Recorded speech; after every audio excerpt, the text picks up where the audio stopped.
Good day, Ma'am Sheila May de la Cruz. The title of research, The Opinions of Students in Global Minds Academy of the Philippines on what method they are capable in this pandemic state, online class or face-to-face. Chapter 1, The Problem and its Background. Background of the study. The COVID-19 pandemic has forced universities around the world to unsuccessfully close their territories and transfer their courses to online centers. Universities are not prepared for such progress, and their online teaching and learning activities are developing slowly. We asked alternative students at the university how they would rate the different parts of online learning during the ongoing pandemic. We received feedback from 358 students who believe that their performance in real classroom 65.9% and when participating in MOOCs 39.9% was better than online learning. In any case, alternative students believe that educators have improved their online viewing skills since the pandemic began 68.1 and today's online education is very useful 77.9%. Alternative students like to test products online and materials for online learning. However, students believe that online learning will disrupt and affect their happiness and community participation. This pandemic has caused on to adapt to a wide range of online tutorials and exercises. It will be useful later. State Statement of the problem. The main purpose of this study is to know the opinions of Global Minds Academy of the Philippines students on what method they are capable of online class or face-to-face class. This study aims to know one, what is demographic profile of the respondents according to age, sex. 2. What is their opinion on different methods of education during this pandemic state? 3. How does the students affect their studies on online classes? Significance of the study. Grade 12 students. The study will benefit the senior high school grade 12 students because they are the subject in this research and will lead them also to advise if there is a negative implications. Readers. This study will benefit the readers to have an idea about the different opinions of the respondents on what method of classes they are capable of. Future researchers. This research will benefit the future researchers for them to have references as related studies or literature to their future studies. Assumption of the study. The researchers assume the following. The respondents will explain their struggles in the new online class in this new normal. That the respondents will explain their experiences on online class. That respondents will differentiate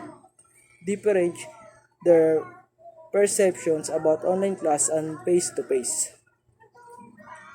Scope and limitation of the study.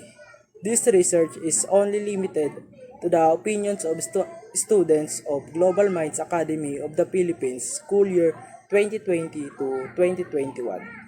Definition of terms. Platforms, widespread implications, undergraduate demographic. So proceed chapter 2. Review of related literature.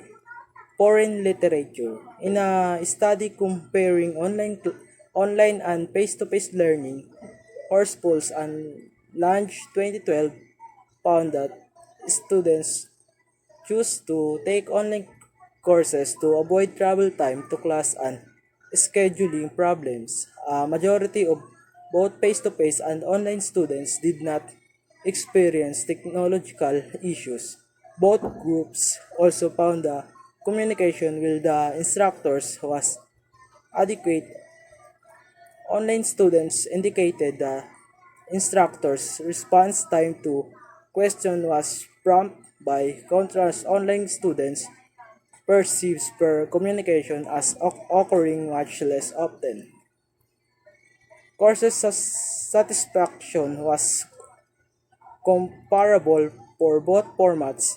Horse, Horseful launched 2012 responses to another survey concerning online and traditional course formats found that students' reasons for taking online courses included flexibility to accommodate work and family schedules, the ability to avoid commuting to the university, and more online courses being available to them. Dubs et al. 2017, both online and traditional students agreed that traditional courses were easier and they learned more in that format. They also concurred that online courses required more effort. Experienced online students indicated that the quality of their courses was good, while tradition students who had never taken an online course felt that the quality of online courses was lower. Local literature. According to Adorador 2020, Sir, I cannot go to our online class because I do not have money to buy load. Need to prioritize our food because my father is sick. This is just one of the situation of students in state universities as they embrace the so-called new normal in education despite efforts of education sector to continue learning during the pandemic. The new normal has continued to be scourge not only for teachers but also for students. According to Ong Ki 2020, several private schools have started their online classes and it seems like students have students have having a tough time coping with the new setup and vented their frustrations on Twitter with the hashtag academic freeze. Calls for an academic freeze are nothing new as parents and students have earlier expressed their desire to put an half to this school year to make education more equal for people for all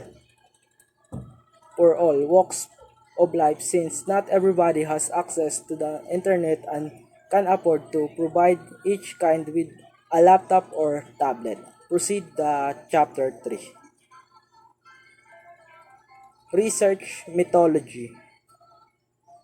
Method of research. This study is use a quantitative method wherein the research is about to collect and analyze the data regarding the result of study of researchers chosen. Also the study implements the opinions of students in GMAP on what method they are capable on this pandemic state, online class or face-to-face. Subject of research. The subject of our study are 10 to 15 selected respondents, specifically the senior high school students of Global Minds Academy of the Philippines. From all the subjects, we selected senior high students coming from different strands and grades. All the respondents are aged between 15 years old and above. Description of the research instrument. The researchers use guide interviews to answer the question of selected respondents of Global Minds Academy of the Philippines by distributing survey questionnaires to the students online. The survey questionnaires will be distributed among 10 to 15 respondents so that will gather the gather all the answer we need for our study. Data gathering procedure. The researchers will conduct a survey. Second, the survey consists of 3 to 5 sets of questions that have sub-questions. 3. The answer to the survey questions will ensure the confidentiality of the interview, including their personal information and identifications. 4. The researchers explain to the respondents what the data survey is for. Last is the statistical treatment applied. Responses to the questionnaire given by researcher were statistically analyzed with data requirements of the study as the students analyze using the tool wherein mean, rank, percents, and frequency count and considered as the point results after collecting all the data analysis and interpretation is most concluding and assembled into percentage as the results has been transferred to the provide charts data must tabulate followed by this descripted justification.